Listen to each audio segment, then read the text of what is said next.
And a very warm welcome if you've just joined me on my channel, NiGe's View on Things. How you doing? How you keeping? Hope everybody's safe and sound where you are.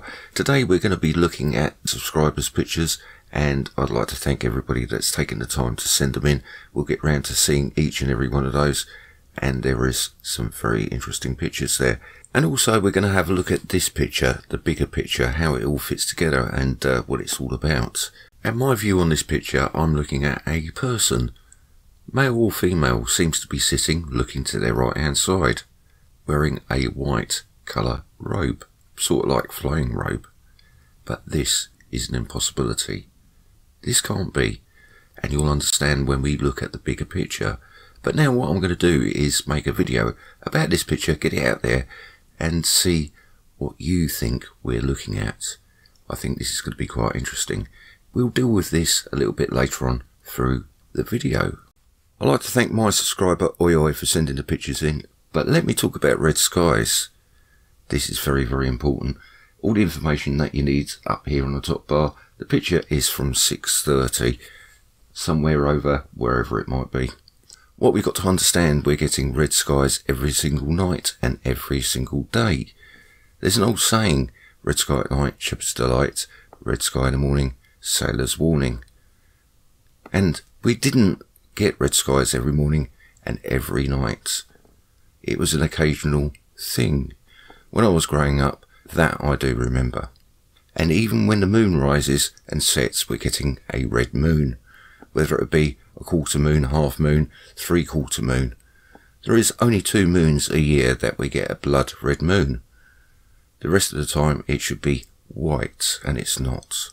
Many people are starting to take notice. You can see how bright that the redness is in the sky because it's lighting the snow up. Very pretty.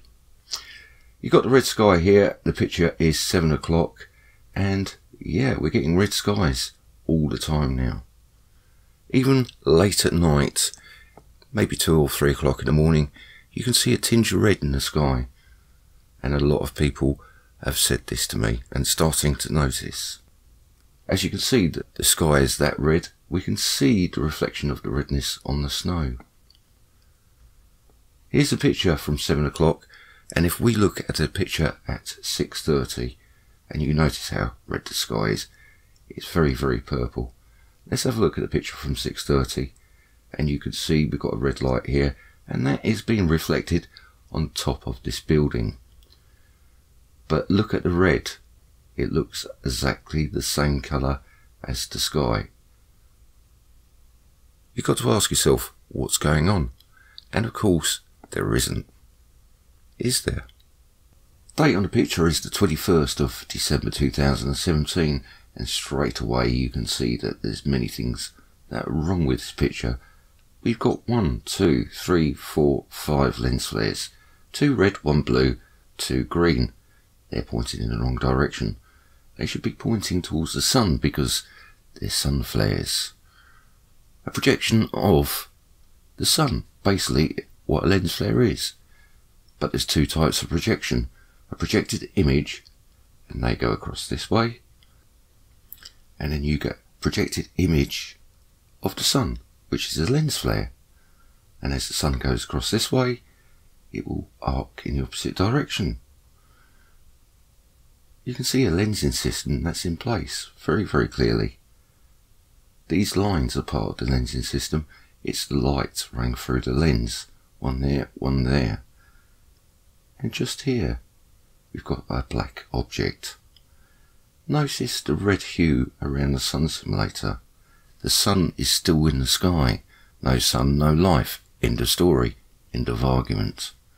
There is nothing in this world they could make to sustain life, give the earth heat. But this is our sun simulator, and it's extremely hard to tell the difference between that and an electrical light and the moon. Go figure. We've got the chemtrails in the background here, and look how murky it looks. Really, really red. Yet again. We've got a line around here, and that's part of the lensing system being projected onto the camera, how dark it is over here. But notice how white it is. Pay attention to the water. You can see our sun being projected onto the water just at the very edges of this sun simulator. The time on the picture, by the way, is 1:30. Same place, different time, 2:30. Look how dark it's gone. You can see the ridges of the frontal lens system that's in place being projected onto the lens of this camera.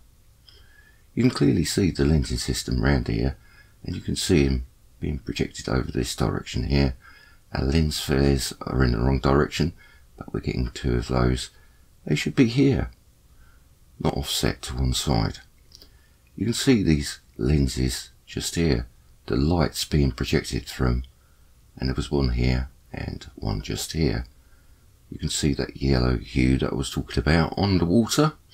That's our sun. Sun simulator in front. Look how murky and dirty it looks in the background. That's the chemtrails. Makes it really hard to see anything in the background. It just looks like a big one-way mirror. And our sun is meant to look like a star. This is a very new effect that's been only happening in the last year or so, and many people have now caught it. Let's analyse this picture. Let's have a look at this picture and strip it down. I'm going to show you that the sun is still in the sky. I'm going to show you there's a sun simulator in the sky, and that is producing a false light. Also, what I'm going to do is show you some abnormalities. The program I'm going to do this with is GIMP. The difference between PaintShop Pro and GIMP, and they do exactly the same thing, GIMP is free. I'll leave the links to that in the description box down below, so it's nice and simple for everybody to find. First thing you can notice, there's a histogram box there, and this just proves to me this picture hasn't been played with.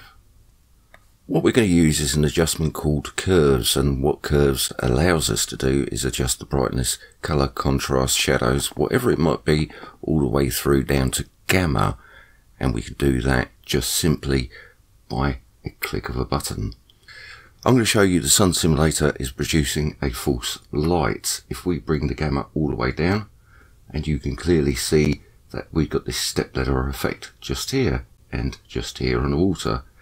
You can see that the red and the orange is unaffected. The yellow is from our real sun. That's behind our sun simulator. That just proves that the sun is still in the sky. Still don't believe? Let me lighten the picture up for you. And let's have a look. And about there. We still got this effect going on here, and we still got this effect going on here. Look at the flags. Look at everything else. It's not affected. Why is this affected? That's what you've got to ask yourself. By moving things about, we can get a different aspect on what we're looking at. And this is really great little program to do that. Let's have a play and see what we can come up with.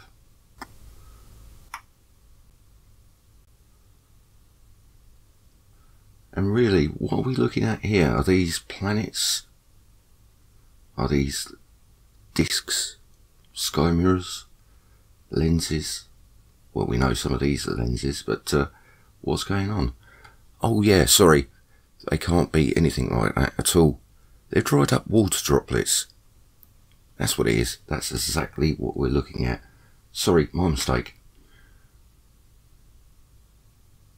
There is nothing in our skies, is it, people? It's just an impossibility. And you can clearly see our sun on the water. Look at that. Let me show you one more abnormality I've come across in this picture, and you can just about see it there. What I'm going to do is zoom in and we'll have a look. Don't know what I'm looking at, but it looks like it's actually sitting on this beam of light. What is it? I spent about 5 minutes in curves trying to bring this object out up here, and you can clearly see that there's something there. I reckon it's got to be a spider. That's exactly what it was. It doesn't look natural. It looks like it's sitting on this light beam. But also, when I zoomed it in, I got to see something else. We've got this lens here, and inside that lens we've got a hexagon. One there, one there, one there, and they seem to be all over the place. Is this the sun simulator, the hexagon in the sky that everybody seems to be capturing? And now we're getting many different photos taken by many different people all around the world of this same object. It just proves and adds to the evidence that there's a sun simulator in the sky. I've proved this, but there can't be technology in our skies, can there, NiGe? It does look that way.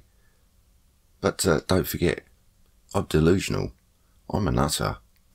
And talking about delusional, I want to talk about this picture. I want to show you the bigger picture. But before we do that, I want to jump into the comments section and see what you thought it was. I would like to thank each and every one of you for taking the time to leave a comment and tell me exactly what you were looking at. Only 70 comments, a bit disappointed really. Hoping for a bigger range, many more, so we could judge what we were looking at. 15 of you said we're looking at a person, and the rest of you said we were looking at chemtrails, craters in chemtrails, exoplanets, plasma, rainbows, and many other different things. Only me, Babs, thinks it's the coast of Cali. Is this a planet we're looking at? Iris Turner says, thank you for sharing Lozo's channel, subbed. Matt Rogers Skywatcher's channel has been taken down. I guess he touched a nerve. Showed something he shouldn't have. Hey, just trying to get the truth out there. Censorship at its best. I'll leave the link to his new channel in the description box down below, so it's nice and simple for everybody to find. Julia from IdentifyThis says it's a female figure and she's caught these beings all over the skies. Another great channel. Please go over, share the love, subscribe. I'll leave the links to her channel in the description box down below, so it's nice and simple for everybody to find. She does a great job at showing that there's something in our skies. Let's get back to this picture, zoom it out and have a look at the bigger picture to see what we're looking at. Well, that certainly gives that picture a different meaning, doesn't it? Now we're looking at the full picture, we'll have a look in GIMP and analyse what we're looking at. The first thing, apart from this, what are we looking at now? I can notice that we've got two black objects here and here. Looking at the histogram, it looks absolutely perfect.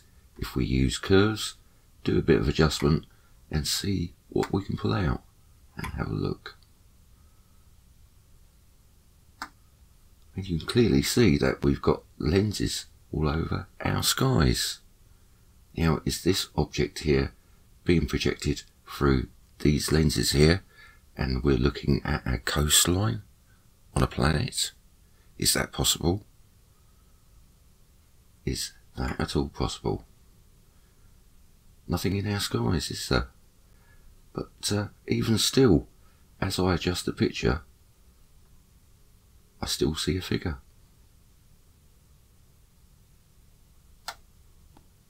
What are we looking at? We've still got our two green lens flares here, our yellow lens flare here, all part of the lens. Here, here, here. You can see it plain as day. You can see our sun on the water. And we've got our sun simulator up in the sky. The chemtrail haze in the background. Murky poison. Are you paying attention to what's going on? These pictures just show me that there's something going on.